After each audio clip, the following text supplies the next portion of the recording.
Olá, boa noite. Sejam muito bem-vindas, muito bem-vindos aqui no canal Somos Espiritismo para mais uma live de sexta-feira. E hoje vamos receber aqui o Moacir, que é do canal Mensagens Kardecistas, Pílulas de Allan Kardec. E nós vamos falar sobre o livro de Ivone do Amaral Pereira, Memórias de um Suicida. Esse mês de setembro nós estamos fazendo lives especiais, que são lives voltadas à valorização da vida. E o Moacir já está aqui conosco e eu já vou chamá-lo logo para a gente dividir a telinha. Está aqui. Essa é a nossa live já. Quero dar uma boa noite para todas e todos que estão chegando, estão aqui conosco. Muito obrigado. Boa noite, Moacir. Oi, Adi, tudo bom? Tudo bem? Muito obrigado por você ter aceitado o nosso convite e estar aqui conosco nessa noite tão boa de sexta-feira. É um prazer, para mim é um prazer. Pois é. É muito bom a gente estar aqui e falar de um tema tão importante como esse, né? Memórias de um Suicida, que é um livro que realmente marcou na história do espiritismo brasileiro e, por que não dizer, do mundo, não é verdade? Sim, com certeza. Uma obra importantíssima e num mês que a gente tem que abrir essa discussão, né, em todos os ambientes que sejam possíveis. Exatamente. Moacir, para a gente começar bem, eu vou pedir para você fazer uma prece para nós, pode ser? Pode, claro. Vamos lá? Sim. Então, assim, minhas irmãs e meus irmãos, vamos todos juntos fechar os nossos olhos, amar o nosso coração e mentalizar a figura meiga de Jesus, pedindo sua proteção, sentindo toda a sua energia, sua luz e seu amor. Senhor, dá-nos tua proteção no encontro de hoje, para que possamos estudar o Espiritismo, estudar o Evangelho, mas principalmente, Senhor, seguir a sua orientação, que nos disse: onde dois ou mais estiverem falando em meu nome, eu lá estarei. E temos certeza, Senhor, que está conosco, junto com os nossos mentores e espíritos protetores.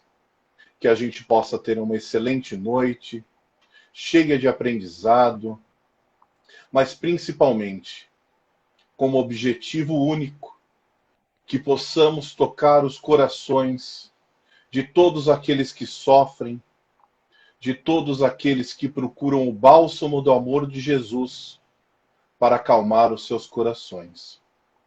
E para iniciar a nossa reunião, faremos a prece que o Senhor nos ensinou. Pai nosso que estás no céu, santificado seja o vosso nome. Venha a nós o vosso reino. Seja feita a vossa vontade, assim na terra como no céu. O pão nosso de cada dia dai-nos hoje, Senhor. Perdoa as nossas dívidas, mas apenas na medida em que perdoamos os nossos devedores. E não nos deixe cair em tentação, e livra-nos, Senhor, de todo o mal. Que assim seja, graças a Deus. Maravilha, muito bom.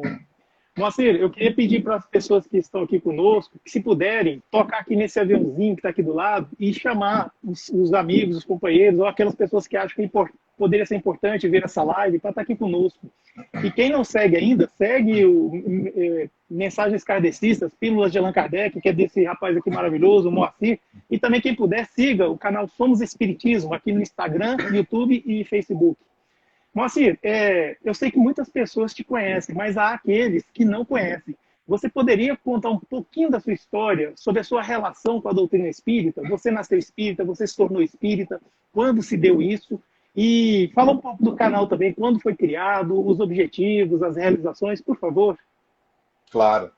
Eu sou Moacir, né? Eu tenho... Sexta-feira que vem, eu completo 45 anos. Eu sou casado, eu tenho 3 filhos, 3 filhos humanos, 3 filhos cachorros. Eu sou de São Bernardo do Campo, né? Eu trabalho nos últimos 20 anos com educação, né? Trabalhei muitos anos com educação superior, hoje trabalho com educação profissional.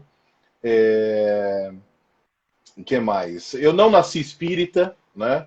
Eu nasci numa família católica, e eu sempre digo dita católica, aquela católica tradicional brasileira, que é a católica não praticante, né?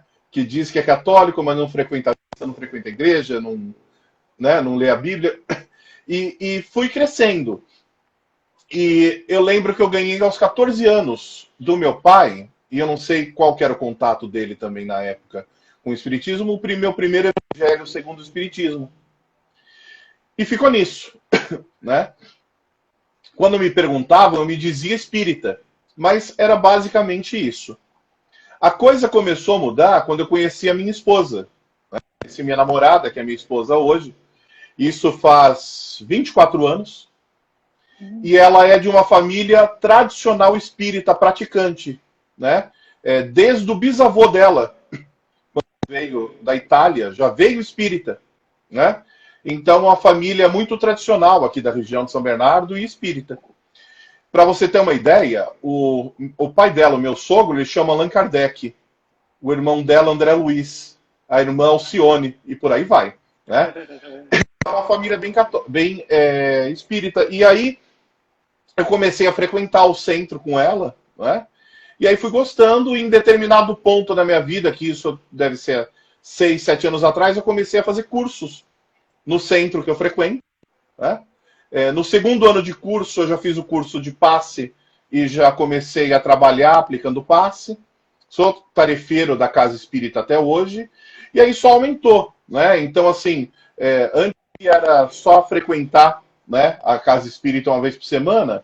Agora eu trabalho uma vez por semana aplicando passe, 2 vezes por semana dando curso de evangelização, e faço outros 2 cursos da casa, porque a gente não pode parar de estudar nunca. E o canal, ele nasceu há mais ou menos 3 anos e meio, e eu criei depois que eu li Paulo e Estevão. Esse livro ele mexeu tanto comigo, quando eu li pela primeira vez, que eu falei, eu não posso deixar essas coisas só para mim. Então eu criei o canal para chamar mensagens kardecistas mesmo, porque a ideia era só jogar mensagens no ar que fossem da codificação espírita dos livros escritos por Allan Kardec, com a ajuda, né, e com a parceria da espiritualidade maior. E isso foi aumentando, mas demorou muito para aumentar. Eu fiquei, acho, 1 ano e meio com 500 seguidores. E aí eu não sei o que aconteceu, sinceramente, começou a crescer, né? E as lives eu faço há 1 ano e 2 meses, mais ou menos. As lives são recentes, né? Do Evangelho no Lar, as palestras. E aí foi crescendo. Hoje a gente deve chegar no final do ano com 300 mil seguidores. Nas lives do Evangelho no Lar entram em média 5 mil pessoas por dia, né? Os vídeos eles têm mais de 20 mil visualizações. Então, assim, e eu entendo, Ed, que o trabalho que eu faço, que é o mesmo que você faz e que tanta gente faz, é um trabalho absolutamente necessário para que as pessoas conheçam o Espiritismo. O Espiritismo é uma doutrina desconhecida no Brasil. O Brasil, que é o maior país espírita do mundo, é uma doutrina que é desconhecida. Ela fica muito no campo da mistificação, né? No campo dos fenômenos, quando a gente que estuda entende que a doutrina espírita é uma doutrina da moral de Cristo e de nada mais. Ah, entendi, muito bom. O canal tem a mesma idade do nosso aqui, Somos Espiritismo, mais ou menos 3 anos, né? Olha só, em 1926 foi psicografado o livro Memórias de um Suicida, só que não foi uma psicografia tradicional. Dona Ivone do Amaral Pereira, ela fala que ela via as coisas acontecendo, aí depois ela escrevia com as palavras dela. Então ela tinha aquela coisa assim do espírito levar ela para ela ver os ambientes, ela ver como é que as coisas aconteciam, depois ela vinha e escrevia. E o espírito também ajudava. Então era uma psicografia meio diferenciada. Só que esse livro ficou um tempo parado, né? Até ser publicado. Mas olha só, o que você acha, Moacir, desse livro ter sido lançado e hoje o grande alerta que ele fez, não só para o Brasil, mas para o mundo, com esse problema que é psicológico, é social, é cultural, que é o suicídio? O que você pode falar para a gente? Olha, ele é um livro que, para codificação espírita, né, eu não digo para doutrina espírita, eu digo que ele é um livro que ele é importante para a codificação espírita. Né?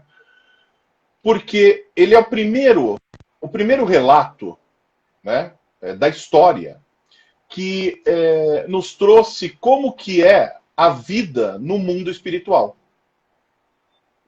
Sob a visão de um suicida, mais 4 amigos que ficaram lá, né? Mas ele trouxe o dia a dia de como era. E perceba, ele foi psicografado muito antes de Nosso Lar. Ele foi lançado depois. Né? Que Nosso Lar, para todos nós, ele é o clássico do relato, né, da vida no mundo espiritual. Porque antes de Nosso Lar, nós não tínhamos nenhuma fonte, a não ser mensagens, né? Mas nenhuma fonte tão importante, né, que nos trouxesse o dia a dia. Porque sempre no Espiritismo, e eu sempre bato muito nessa tecla, porque eu acho importantíssimo que a gente entenda isso, que o Espiritismo não é uma doutrina de mistificação. Não é uma doutrina baseada em fenômenos. Ela tem fenômenos, mas ela não é baseada em fenômenos. Ela é uma doutrina baseada na caridade e no amor. É uma doutrina que tem toda a sua base moral nos ensinamentos de Jesus Cristo. Né?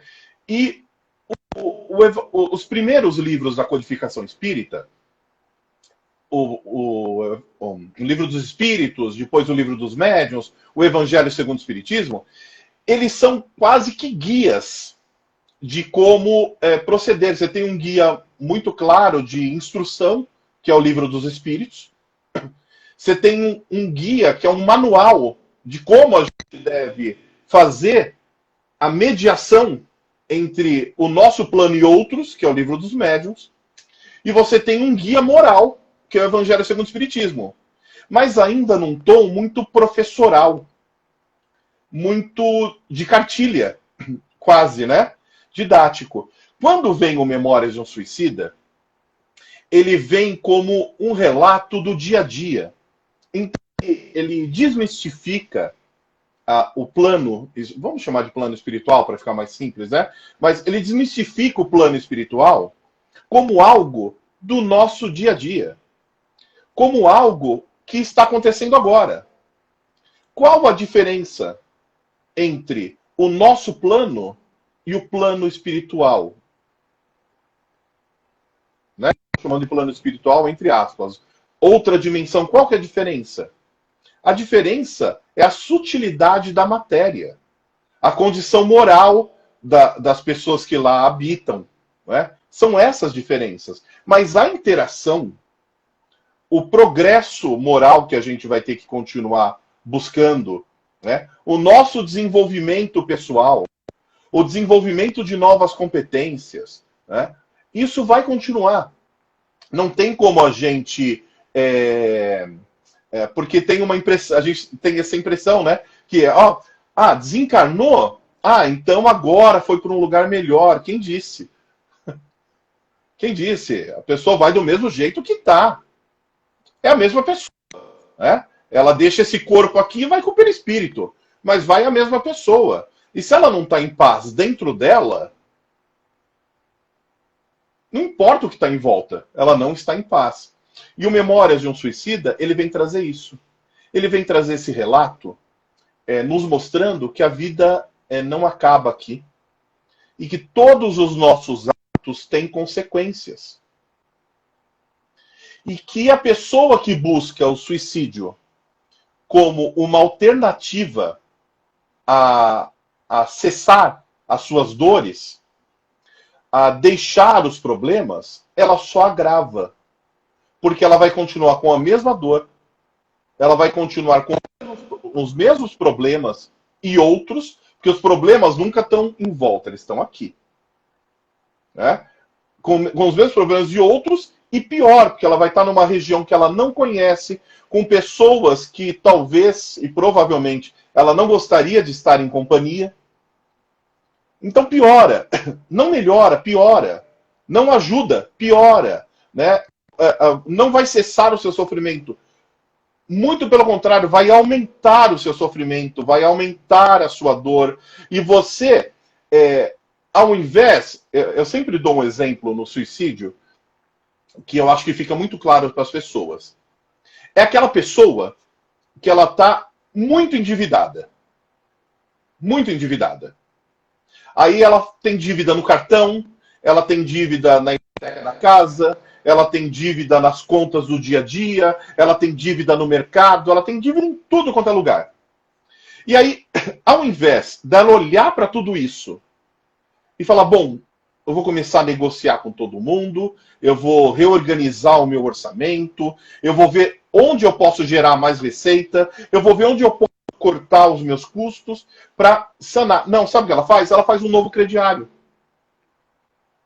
Então, quando nós nos suicidamos, né, e eu acho difícil que, talvez nas milhares de experiências que a gente já tenha tido neste planeta e em outros, que nenhum de nós, que a gente não tenha em uma dessas vidas, né, cometido esse erro, mas quando nós nos suicidamos, é como se fizéssemos um novo crediário. Porque você vai para um lugar que você não sabe onde é, você continua com as dívidas que você já tinha, você adquiriu mais uma, e quando reencarnar, reencarna com essa dívida que você acabou de fazer. Então não é solução. Não é, Ed? Não é solução. Não, definitivamente não. Há um atraso na trajetória espiritual do ser. Ou seja, ele estava progredindo. Aí acontece o suicídio, ele tem que, de certa forma, ele tem que resolver esse suicídio que foi cometido. Por quê? Porque é uma transgressão das leis de Deus. A gente, né, tem que falar isso. As leis de Deus existem, nós estamos imersos a elas, e tudo que a gente faz, se a gente faz de acordo com as leis, a gente vai se adiantando, vai andando. Se a gente faz contrário às leis de Deus, isso causa atraso. E o que o atraso na trajetória espiritual faz com a gente? Sofrimento. Mas, tudo bem, tudo tem um aprendizado. Só que o aprendizado não precisa ser a ferro e a fogo e nem dolorido, com lágrimas. O aprendizado pode ser com suor, com trabalho. E assim a gente vai progredindo. Foi interessante, Moacir, você chamar atenção para o quê? O plano espiritual. Porque as pessoas têm um certo temor do chamado umbral. O umbral, de certa forma, passou a ser o inferno dos espíritos. Então, assim, ficou aquele sincretismo. Ou seja, não é mais inferno que fala, agora é umbral, não é mais céu que fala, agora é nosso lar. Não, peraí, vamos começar a entender melhor as coisas. Nosso lar é uma colônia espiritual que fica no umbral. Só que o umbral não é um só. Existem vários umbrais, assim, vários, se a gente for pensar. Então, assim, tem o que está realmente ligado a nós aqui, né, a nossa crosta aqui terrestre. E ela é uma construção psíquica, ou seja, nós é que somos atraídos para ela de acordo com a vibração que nós temos. Você explicou muito bem isso aí, Moacir. É uma atração. Então, assim, para a gente mudar a nossa atração, esse imã que existe entre nós, que é o nosso magnetismo, a gente tem que mudar o quê? Os pensamentos, mudar as palavras, aí depois vai mudar os atos, e os atos mudam o nosso destino. Aí nós podemos ter uma sorte melhor no futuro, o futuro melhor, a vida futura melhor. Então tudo começa agora.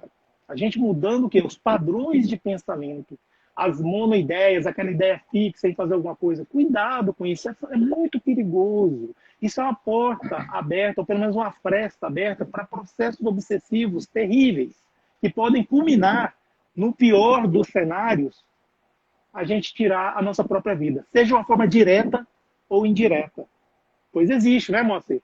Suicídio direto e suicídio indireto, voluntário ou involuntário.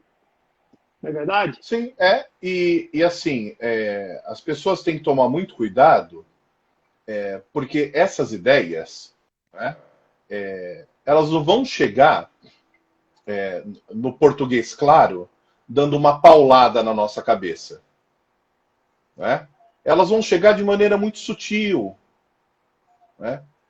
Como pensamentos, ou como, sabe, algo que apareceu na minha vida. É muito sutil. E aí o que a gente tem que tomar cuidado, e eu já gostaria de falar isso já no início da live, né? Porque as pessoas muitas vezes vão deixando. Porque no início, ninguém cai de cama do dia para a noite. Só se for um infarto, um AVC, né? Que é algo físico. Mas na depressão, a pessoa não cai de cama do dia para a noite. Ela não fica profundamente depressiva de hoje para amanhã. Vai começando com pequenas mudanças de comportamento, com pensamentos negativos muito sutis, com uma tristeza que não sabe de onde vem, mas é uma tristeza que vem e que vai. Né? E muitas vezes, nós todos, nesse imediatismo que nós temos, na rotina frenética que todo mundo tem, de trabalho, de estudo, de tarefa, de compromissos sociais, compromissos de trabalho, muitas vezes vai passando batido e a gente não percebe. Então a gente tem que tomar muito cuidado em dois pontos fundamentais. E isso vai determinar como a gente vibra, que era o que você estava falando, né? Como a gente pensa, como a gente vibra, como a gente vibra, como a gente interage com outras pessoas que estão vibrando. Né? Se a frequência não bate, não tem como. Então, a gente precisa começar a prestar atenção em nós mesmos e nos outros. Em nós mesmos e nos outros. A gente precisa prestar atenção quando a pessoa começou a ficar muito quieta, ou quando mudou o comportamento, ou quando começou com conversas que não são habituais. E nós mesmos prestarmos atenção no que está acontecendo conosco. Eu se foi na live de quarta ou na live de quinta, essa semana, essa é a terceira. Eu falei numa delas, falei assim, olha, a gente tem que estar preparado para ajudar. Se eu não promover a minha reforma íntima, se eu não mudar o meu padrão vibratório, se eu não começar a perceber mudar o padrão vibratório e começar a perceber outras coisas, eu não mudo nada, eu não ajudo ninguém. Porque é um doente ajudando o outro. É como no avião, quando a gente vai viajar de avião, a comissária de bordo ela fala: se houver despressurização da cabine, cairão máscaras. Coloque primeiro em você, depois em quem você está ajudando. Porque depende de você, uma criança, um idoso, alguém que tem limitação física. Porque se tiver despressurização e eu desmaiar tentando colocar na outra pessoa, os dois desmaiam. Então primeiro eu preciso colocar em mim, para depois colocar na pessoa. E a mesma coisa. Eu primeiro preciso estar bem comigo, para depois ajudar alguém. E aí, Ed, o que eu queria falar de início é que a ajuda ela sempre vem de duas formas. Eu tenho ajuda que é espiritual e tenho ajuda que é desse plano. E no livro isso fica muito claro, né? Eu tenho ajuda que é espiritual e ajuda que é deste plano nosso. E muitas vezes a pessoa ela opta pela ajuda espiritual. Então ela vai ao centro, ela toma passe, ela assiste a palestra, ela começa um tratamento, né? Ela promove o evangelho no lar, tudo isso é ótimo. Mas desde que seja acompanhado da ajuda médica, de tratamento médico, tratamento psiquiátrico, psicológico. Né? E aí eu não tenho nada contra pessoas que gostam de ajudar, com coaches e com todo esse pessoal, mas ajuda profissional é médico ou psicólogo. Né? E aí tem que ir nos dois caminhos, porque muitas vezes eu preciso me equilibrar quimicamente para até começar a entender o que está rolando ali no centro. Então eu sempre falo, se chegar num centro espírita e disserem, olha, vem aqui e o tratamento daqui dá conta. Fala assim, ó, não olha nem para trás, sai correndo. Porque a gente precisa trabalhar nas duas frentes. O tratamento espiritual, onde eu vou ao centro, eu assisto a palestra, eu tomo passe, eu faço o tratamento. E o tratamento médico, com psicólogo ou com psiquiatra, com médico, para me equilibrar quimicamente. Eu acho super importante a gente falar isso, porque muitas vezes a pessoa se suicidou por um desequilíbrio químico. É óbvio que a gente sabe, provavelmente também tem obsessão, que provavelmente também ela está muito perturbada espiritualmente. Mas, de repente, com um tratamento com equilíbrio químico, já começaria a resolver. Né? Então, eu acho super importante, porque o livro ele nos mostra, né? E a história nos mostra, de uma forma geral, né? Nesse caso, que apesar de nós tomarmos o tempo todo decisões erradas, nós temos todas as possibilidades de recuperação. Nós temos todas as possibilidades de recuperação. E aí, obviamente, fica muito mais difícil se eu tentar recuperar isso depois de um suicídio. Porque, como o livro mesmo diz, né, o Camilo Cândido Botelho, quando ele está, depois que ele se suicida, se eu estiver falando muito, você me interrompe e enviesa o assunto, tá? Porque você dá palco para professor, você dá palco para professor, mela, né? Mas assim, o Camilo Cândido Botelho, quando ele se suicida em casa, né? Porque ele está cego por conta da sífilis, né? E ele é escritor, né? Ele sustentava a família escrevendo, né? Então ele se sentia inválido, né? E ele deu um tiro na orelha. Depois, quando ele acordou, perceba, olha como a coisa é sutil. Ele achou que ele estava no hospital. E ele não entendia porque ele escutava pessoas falando. Mas por que ele chamava e ninguém atendia? E por que tinham largado ele num leito tão sujo e tão mal cheiroso? É porque não era um hospital, né? Ele estava deitado em cima do próprio cadáver. No cemitério. E aí ele diz que quando ele se tocou disso, ele levantou e começou a perambular, porque né, não tinha muito... não sabia o que estava acontecendo, não sabia... Ele achava que ele não tinha morrido.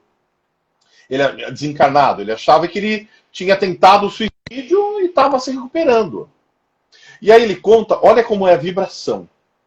Ele conta que passou uma falange de espíritos suicidas. E ele nem sabia direito o que era aquilo que passou. Mas a energia, até arrepia, a energia que eles estavam era tão atraente para ele que ele foi levado junto. Ele nem sabia por que ele estava indo junto, mas ele foi levado junto. E depois a gente entende que ele foi levado porque essa energia é a energia do suicida. Então ele foi atraído pela própria energia. E que é um meio, olha como a espiritualidade é maravilhosa, é um meio de tirar os suicidas da crosta. Porque imagina como que a gente ia lidar se eu não me engano, eu levantei uma série de informações para passar para vocês, e aí eu vou passando conforme a gente vai batendo papo. Mas eu levantei na OMS, Organização Mundial de Saúde, que se suicidam 800 mil pessoas por ano. 800 mil suicídios por ano. Imagina essa energia. Como que a gente lida? Não lida. Então, por isso que tem esses locais, né, que todo mundo tem medo do umbral, tem medo do Vale dos Suicidas, né? Eu tenho, todo mundo tem, eu teria mesmo, sabe? Porque não deve ser um lugar agradável, não deve ser um lugar de paz, e a gente sabe que não é, né?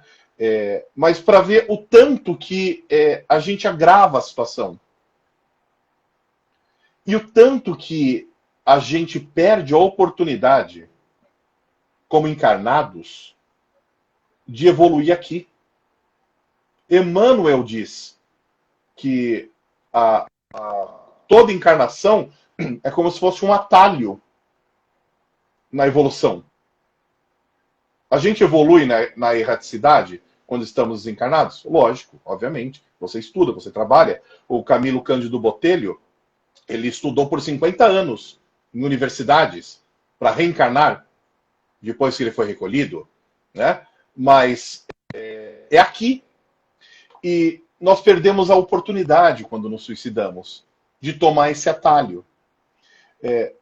E só para concluir esse pensamento, é sempre bom a gente ter muito claro na nossa mente que, ligados ao orbe terrestre, ligados ao planeta Terra, energeticamente, nós somos cerca de 24 bilhões de espíritos. O número varia de fonte para fonte, mas é entre 21 e 24 bilhões de espíritos ligados ao planeta Terra, bilhões com B. Encarnados aqui, a gente tem um pouco mais de 7 bilhões. É um terço que está encarnado aqui. Então a fila para reencarnar é grande. E se Emmanuel já nos deu a dica que a encarnação é um atalho para a evolução, por que eu vou querer o caminho mais longo? O caminho mais difícil? Aquele caminho que vai perder anos, e aí não é ganhar experiência, é perder.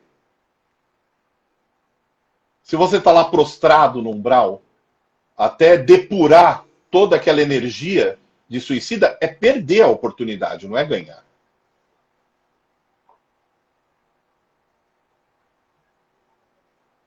Exatamente. Olha, Moacir, eu queria falar com as pessoas aqui, pedir desculpa antes de mais nada, porque está assim, chovendo de comentários e não dá para a gente acompanhar.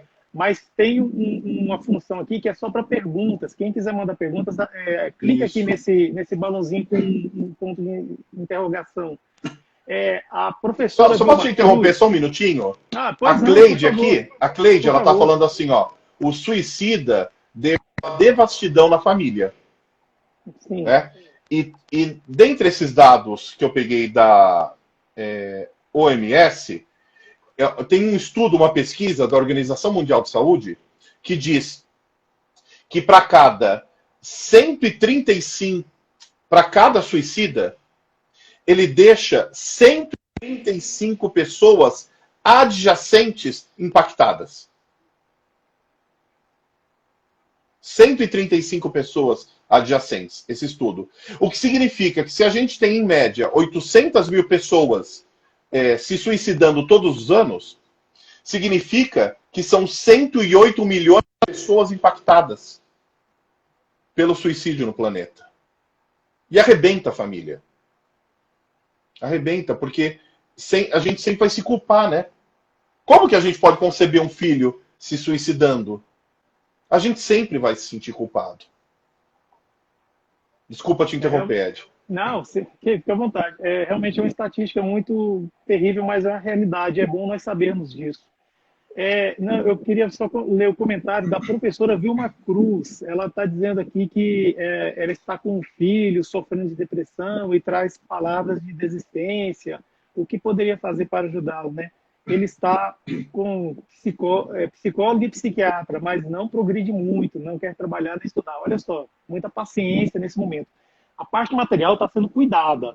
Agora, era interessante ver a parte espiritual também, procurar um grupo espírita, se for espírita, né, procurar um grupo espírita, procurar um tratamento espiritual, e se for de outra religião, procurar se informar, ver como é que poderia haver uma intervenção espiritual. Porque é o seguinte, nós devemos cuidar de uma forma holística, mente, corpo e espírito, não só a parte material. A parte material está sendo bem cuidada, está psicólogo e psiquiatra. E também, assim, é fundamental o acolhimento, a compreensão da família com essa pessoa. Nem tratar como coitadinho, mas também deixar para lá, ou seja, terceirizar esse tratamento. Não, não, não. É na família que está, às vezes, as grandes soluções. Eu sei que na família pode criar problemas, mas é na própria família que estão as grandes soluções. A Rosiane Bezerra, Moacir, está perguntando, por favor, explica esse suicídio indireto. Não entendi. Suicídio indireto, minha irmã, é o seguinte. É igual o caso de André Luiz. André Luiz, ele tinha uma vida aqui na Terra que ele era um bom vivant. Ele vivia frequentando as noites, ele era um boêmio, ele bebia, ele fumava, ele tinha problemas gástricos sérios. Ele, médico, sabendo disso, ele, assim, vivia na vida louca, fazendo as coisas dele, a boemia, aquela coisa toda. Só que aí, por causa disso, ele desencarnou. Então, ele, não é que ele se matou, ele foi lá, colocou uma arma, igual o Camilo Castelo Branco, colocou a arma no ouvido e atirou. Não, é o tipo de vida que a pessoa levou que foi ruim.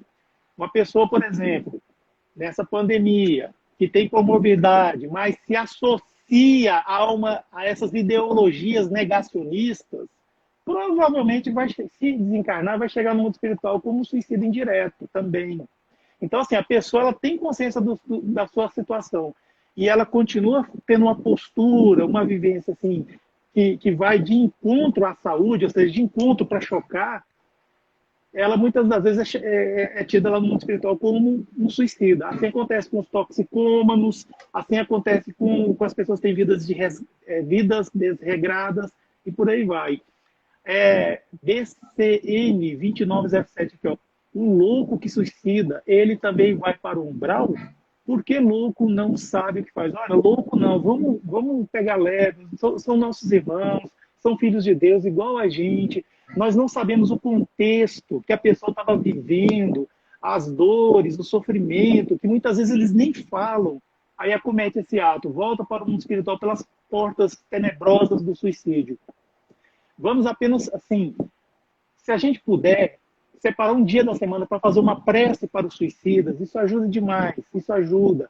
Os servos de Maria, que é um agrupamento que existe no mundo espiritual que vai em busca desses irmãos, lá no Vale dos Suicidas, ou onde quer que eles se encontrem, essas preces são usadas para eles. Então, assim, vamos sempre tratar com carinho, pensar com muito amor, pois os suicidas são nossos irmãos também, são pessoas que merecem todo o nosso carinho, todo o nosso amparo.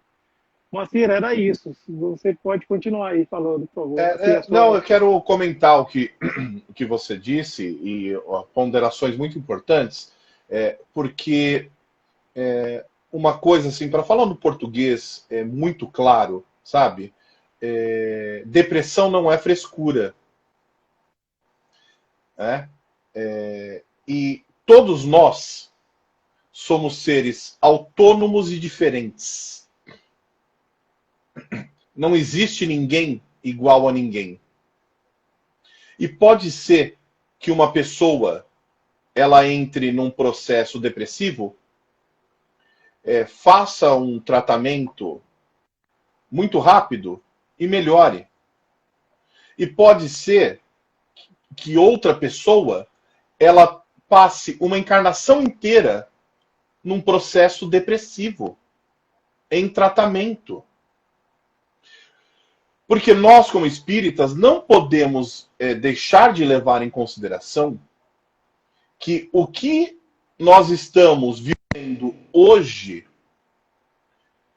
tem decorrência das nossas vidas pregressas. Da mesma forma, para fazer uma comparação, da vida profissional.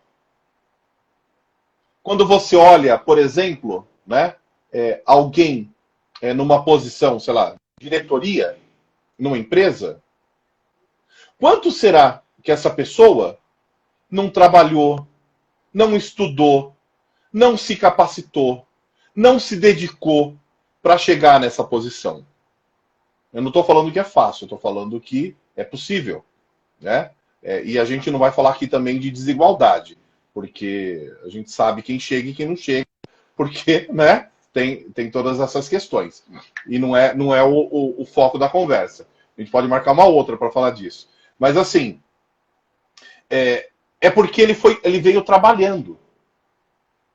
Se no meio do caminho ele tivesse desistido de alguma delas, pode ser que não tivesse chegado. É a mesma coisa que acontece na nossa vida espiritual. Se eu pegar as minhas 20 últimas encarnações, provavelmente eu só venho aumentando a dívida. E o que eu sou hoje, eu sou reflexo de todas as minhas encarnações pregressas. E olhem, nós aqui todos, nós somos a melhor versão de todos nós. E se essa é a melhor versão, imaginem as outras como foram. Então é entender que nós estamos aqui para evoluir, não perder essa oportunidade. E outro ponto que é super importante a gente entender é que cada um tem o seu momento. Então, assim, buscar, como a nossa irmã disse, né? Que o filho dela faz o tratamento com psicólogo e com psiquiatra. Perfeito. Não tem outra solução. Tem que fazer. Ah, mas eu não tenho grana, eu não tenho plano de saúde. Vá ao CRAS da sua cidade. Centro de Referência de Assistência Social. Vai ser encaminhado. Mas eu fui no CRAS e eles não estão encaminhando. Vá à OAB da sua cidade e fala que o CRAS não encaminhou. Tem caminho para tudo. Tem caminho para tudo. Ah, mas eu não consigo fazer. Ligue para o CVV e peça orientação. Eles vão orientar. Vá até o CRAS da sua cidade para pegar um encaminhamento. O CRAS não deixou. Não deu encaminhamento. Vá até a OAB, que a OAB vai te dar. Vai entrar com processo no CRAS e você vai conseguir. Eles dão um telefonema. Você vai até a OAB, é um telefonema. O advogado de plantão, que é um estagiário de direito, ele vai ligar no CRAS e você vai sair da OAB com o seu encaminhamento. Então isso aí tem que fazer. A outra coisa, o outro ponto, é o acolhimento da família. Tem que ter acolhimento. É difícil? É. Gente, eu não sei para vocês, talvez vocês sejam santos e eu não.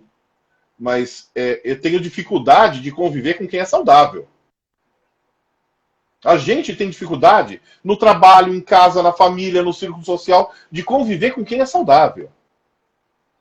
Então tem que ter muita paciência, muito acolhimento, muito amor. E lembrar que alguém depressivo do nosso lado pode ser prova dele, mas pode ser nossa. Pode ser prova dele, mas pode ser nossa. Eu não garanto que quem está depressivo na nossa família não seja um espírito que veio... Quem garante que não é um espírito que veio em missão para me ajudar? Para ajudar no meu desenvolvimento? Porque eu preciso aprender a amar a dificuldade.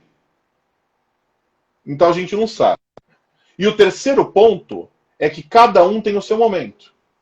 O espírita não é especial. Não é melhor que o católico. Não é melhor que o evangélico. Não é melhor que o protestante. Não é melhor que o umbandista. Não é melhor do que os nossos irmãos do candomblé. Não é melhor do que nada. É cada um ser acolhido na sua religião. E se aquela religião de repente não está atendendo, você pode buscar outra. Sendo espírita, sendo católico, sendo evangélico, sendo qualquer outra. Porque o importante é que a gente entenda que nós temos um só Deus.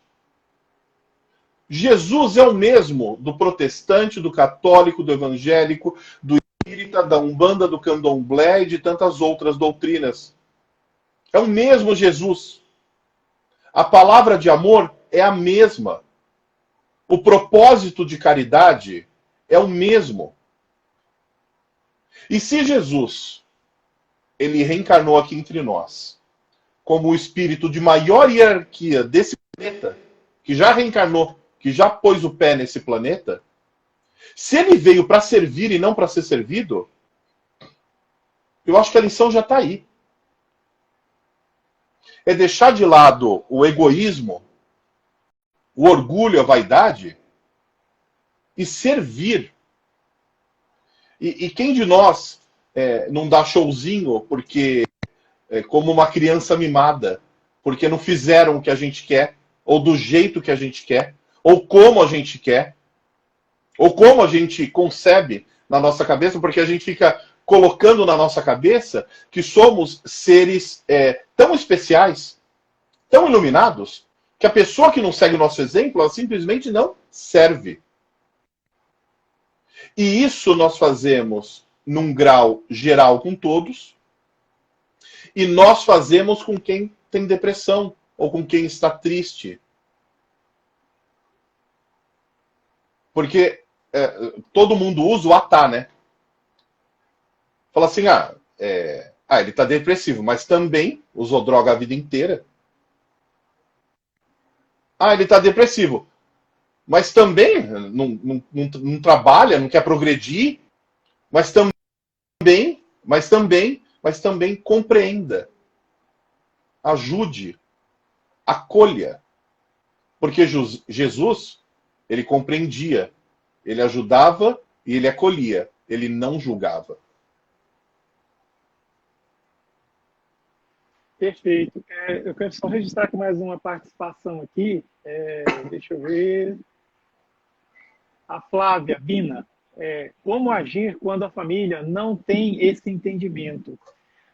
Olha, Flávia, eu acho que você vai concordar comigo. A gente tem que orar, fazer o culto do evangelho no lar. Se a família não quer fazer, faça sozinha, vai fazendo. E, assim, fé. Fé, porque se isso está acontecendo, não é à toa. Deve ter algum propósito aí. E a gente sabe que no fim de tudo, o propósito é o ensinamento. Então a gente tem que ter realmente assim perseverança e acreditar que tudo pode mudar. Olha só, o momento mais escuro do dia, do decurso de 24 horas, é a meia-noite. É o momento mais escuro. Só que é na meia-noite que começa a madrugada. E a madrugada vem o resplandecer de um belo e novo dia, de uma nova chance da gente reiniciar as nossas tarefas, aquela coisa toda. Então, confia, é isso, viu? A Ize Cardoso 10, encomendar missas periódicas para suicidas são gotas de luz para eles. Eles sabem que enviaram a ele energias positivas em forma de oração. Olha só, a pessoa que suicidou é um católico. Provavelmente ele vai esperar que faça-se essas missas, né? Se ele for uma pessoa assim, católica bem tradicional mesmo. Mas o que ajuda demais mesmo as pessoas que estão no mundo espiritual é a gente vibrar por elas, nas orações, mas também quando a gente estiver naqueles momentos alegres da família, aqueles momentos assim que a gente está em descontração, para um pouquinho e manda essa vibração para a pessoa que está lá no mundo espiritual. Seja suicida ou não. Isso ajuda muito. Ao contrário, atrapalha muito. Quando a gente fica muito triste, pesaroso e toda hora chamando essa pessoa para o nosso convívio, ou seja, ela não vai ficar bem lá do outro lado. Ela vai ficar bem lá do outro lado se ela souber que você está bem aqui, porque o amor que existia continua, os sentimentos continuam. Então é nesse sentido que deve ser. Eu acho que o Moacir talvez vai falar alguma coisa sobre isso, mas a mecânica é sempre nesse sentido. O que você acha, Moacir? Eu acho que você tem toda a razão. E, assim, por exemplo, eu sou espírita, mas eu tenho, sei lá, 90% da família é católica. E aí desencarna alguém da família.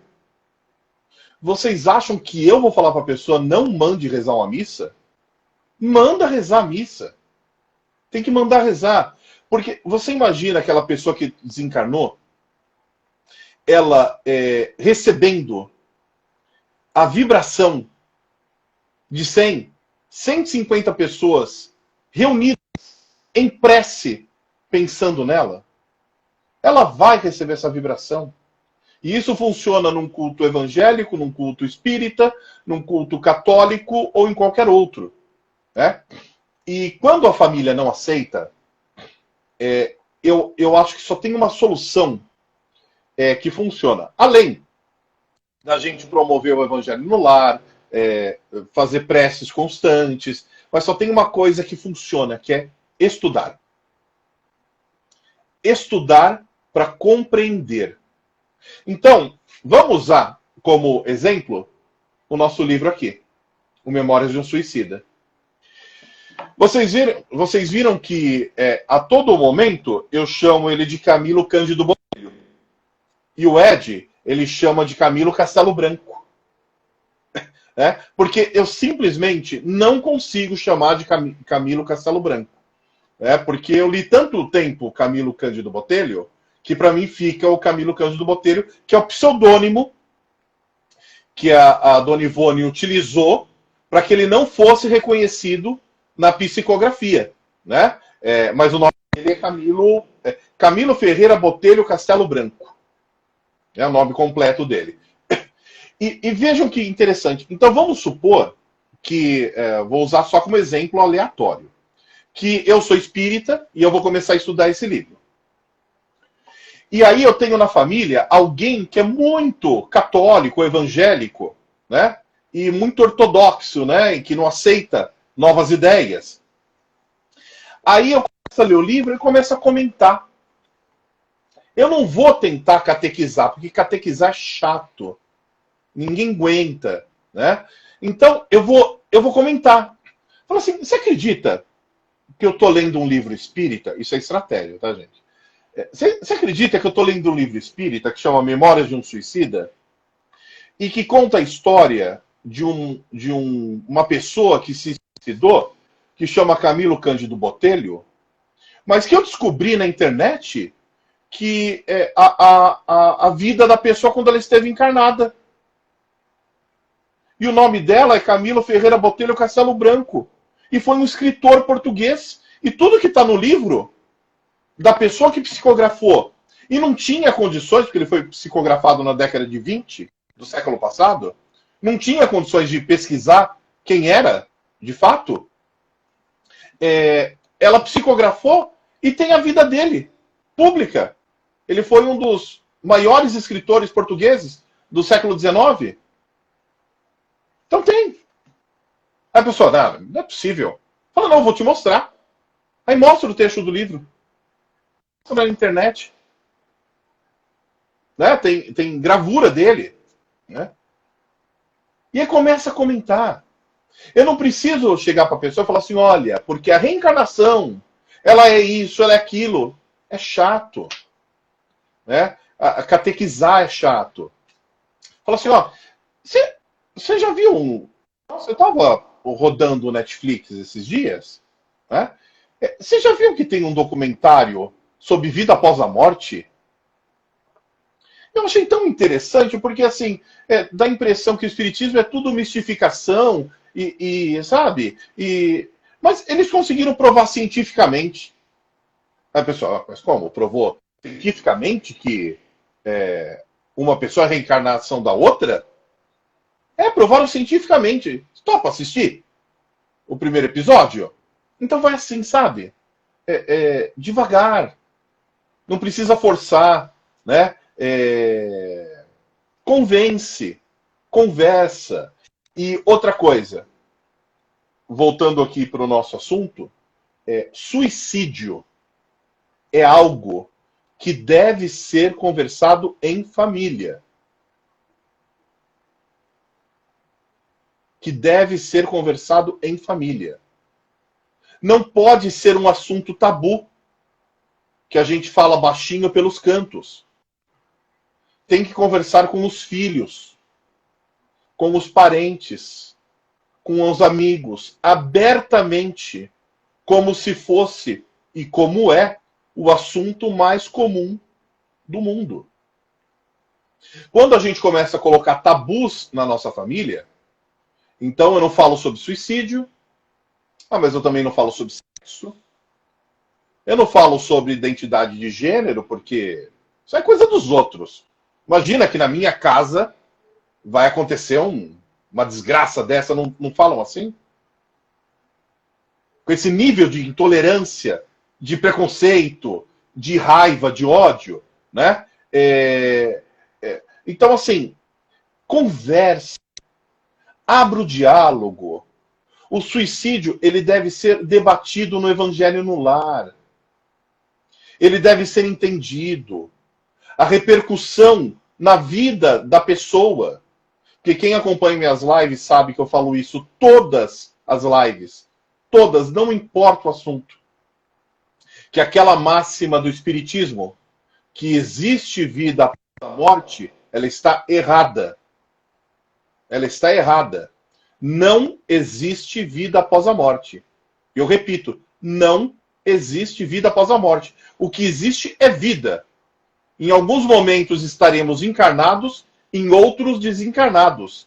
Mas mortos nunca, porque somos espíritos eternos, criados por Deus e eternos. Começou, mas não tem fim. O desenvolvimento é contínuo. Então, quando eu entendo que não existe a morte, não existe vida após a morte, existe vida, significa que eu preciso conversar isso em família.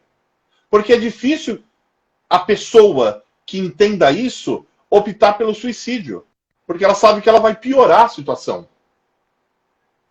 Então a gente precisa trazer esse diálogo como natural, para dentro de casa. Senão, a gente começa, ao invés de criar pontes, como a gente fala na educação, a gente cria muros.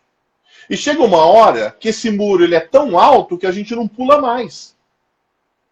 E aí o diálogo encerra de vez. E quando encerra o diálogo, começa a acabar o amor. Não é, Ed? O que você acha? Eu acho que realmente devemos tomar muito cuidado mesmo para que esses muros que vão subindo aí, a cada dia é um tijolo. Chega um momento em que a gente realmente vai ficar terrivelmente isolado das pessoas. Olha, Moacir, eu queria pedir para cada uma das pessoas que estão aqui, que ainda nos seguem, seguir o Pílulas de Allan Kardec, né, Mensagens Kardecistas, e também, se puder, seguir o canal Somos Underline Espiritismo, que está presente aqui no Instagram, presente no YouTube e no Facebook também. Essa live vai ficar gravada no IGTV do canal Somos Espiritismo e vai ser migrada para o YouTube também. Nós estamos caminhando já para o final, a gente sempre fixa as nossas lives com 60 minutos, até para o convidado também, porque tem coisas para fazer, né? Assim, a gente entende bem isso aí, porque é muito ruim ficar segurando, às vezes, assim. Embora o assunto renda, né? Muito bom, a gente pode até marcar outra live, como você falou, né? Realmente, é muito bom. Poderia ter suas palavras finais, mostre para nós, por favor, porque a gente está caminhando já para o final. Pode ficar à vontade, não precisa ficar pressionado pelo tempo, não, tá? Pode abrir o verbo. Não, primeiro eu quero agradecer a oportunidade de estar aqui com vocês, né? Eu sempre falo que não sou eu nem você, né, Ed? É a energia de todos nós que estamos aqui junto, vibrando, que faz com que esse encontro seja tão prazeroso. E eu quero dizer, como palavras finais, que nós somos espíritos eternos, a nossa caminhada é eterna, nós estaremos aprendendo o tempo todo, não precisa ter pressa, né? Todos nós estamos caminhando na mesma estrada, e essa estrada é Jesus Cristo, mas em ritmos diferentes, cada um no seu ritmo, uns um pouquinho mais para frente, outros um pouquinho mais para trás, mas cada um no seu ritmo. E todos muito próximos, porque estamos no mesmo planeta, não tem grandes diferenças. E entender que esse desenvolvimento não é uma corrida. Então não tem linha de chegada. Eu não preciso ter pressa. Eu só não preciso ficar estacionado. E a gente pode, como palavra final, dar uma série de conselhos, uma série de orientações. Mas eu sempre gosto de, se for para dar um conselho, eu gosto de parafrasear aquele que é a luz da minha vida. Então, se for para dar um conselho, eu dou um conselho com base no conselho que Jesus Cristo deu para todos nós. como o maior mandamento. Ama teu Deus acima de tudo e ao próximo como você mesmo. É a receita da felicidade. E a felicidade, ela está em uma palavra. Ama. Quer ser feliz? Ama. É o segredo da felicidade. Muito obrigado pela oportunidade, Ed. Eu que agradeço por você aceitar o nosso convite, por você acreditar no nosso trabalho, que tudo que nós queremos é apenas divulgar a doutrina espírita, igual o que você faz no seu canal também, e faz muito bem feito, por sinal. E, assim, sempre é bom ouvir um professor falar, né? Sempre é agradável. A gente sempre, assim, aprende de uma maneira muito excelente, né? É muito legal. Eu queria dizer para as pessoas o seguinte, que existe Deus. Deus é todo poderoso e é todo justiça, mas também esse mesmo Deus, ele é todo amor e bondade. João já dizia, já na Bíblia, Deus é amor. Então, nós estudamos e vimos que Deus é a inteligência suprema e a causa primeira de tudo. Acima de Deus não existe nada e nem igual a Deus. Então nós devemos crer que o amor, que Deus é o amor, está acima de tudo e que nós devemos nos embrenhar desse amor. E cada um à sua maneira, com as suas forças, do seu jeito, pois cada um de nós estamos em um estágio evolutivo, um pouquinho diferente uns dos outros. Estamos no mundo de provas e expiações, já com as portas do mundo, para ser um mundo de regeneração. Então vamos acreditar, vamos mudar nossos padrões de pensamentos, vamos começar a acreditar no amor, acreditar nas coisas boas, pois se a gente não fizer isso, a nossa sociedade, o lugar que a gente vive, não vai ser um lugar tão bom. Se mesmo a gente sendo amoroso, procurando propagar o amor, ainda a gente vê ódio, vê coisas assim ruins e tristes, imagina se a gente se associar com esse tipo de pensamento, com esse tipo de postura. Vai ficar pior ainda. Então nós sejamos luz onde nós estivermos. Que nós possamos mostrar as nossas flores onde nós fomos plantados. Pois se Deus plantou a gente onde nós estamos, na família que nós estamos, na cidade que nós estamos, nesse país que estamos, é porque é aqui que nós devemos florescer. E flores de luz que nós devemos ser. Certo? Vamos acreditar nisso. E agora, Moacir, tanto você quanto as nossas irmãs e irmãos que estão aqui conosco, eu convido a todos que se sentirem à vontade, fechar os olhos. Não que isso seja um ritual, pois na doutrina espírita não existem rituais. É apenas para que nós possamos nos concentrar, nos conectar com a divindade. Fazemos na prática o religare, que é a ligação entre a criatura e o Criador. Mas também que esse religare seja entre nós também. E quando eu falo entre nós, não só nós espíritas, mas nós todos, irmãos, que nós possamos fazer esse religare e assim agradecer a esse Deus maravilhoso, todo amor, toda bondade, por estarmos vivos, por termos condições de mantermos nossas vidas, agradecer aos espíritos amigos que estão conosco e principalmente aos espíritos irmãos que estão aqui protegendo a nossa live para que aconteça da melhor maneira possível. Sejamos luz, meus irmãos. Vamos ouvir o que está escrito. Brilhai a vossa luz, vós sois deuses. Amai com toda a força, vós sois o sal da terra. Vós sois a luz do mundo. Tomai a vossa cruz e sedes, pois, perfeitos, como o vosso Pai é perfeito. E depois ele fala, tudo quanto faço, vós podeis fazer, e se quiserdes, muito mais. Vamos acreditar nas Sagradas Escrituras. Vamos saber dar interpretação a ela, em que faça com que a nossa vida tenha um salto para ela mesma, para a vida, para a progressão, para a evolução. Que todos os irmãos que infelizmente voltaram para o mundo espiritual, pelas portas do suicídio, recebam nesse momento um cadinho dessa luz, um pouquinho desse conforto, que possa ser um refrigério na vida desses irmãos. Com muito amor que nós possamos emanar a eles. Que os bons amigos, que são os obreiros de Maria, que trabalham no resgate desses irmãos, possam receber essas preces e usá-las da melhor maneira possível, essas vibrações que vêm, dessas mais de 200 pessoas que estão conosco agora. Muito obrigado, ser conosco, que assim seja. Moacir, muito obrigado, meu irmão. Um bom fim de semana para você, tá certo? Muito obrigado mesmo, viu? Eu que agradeço. Um bom final de semana para todos nós. Tchau, gente. Tchau. Um beijo a todos. Tchau, tchau. Tchau.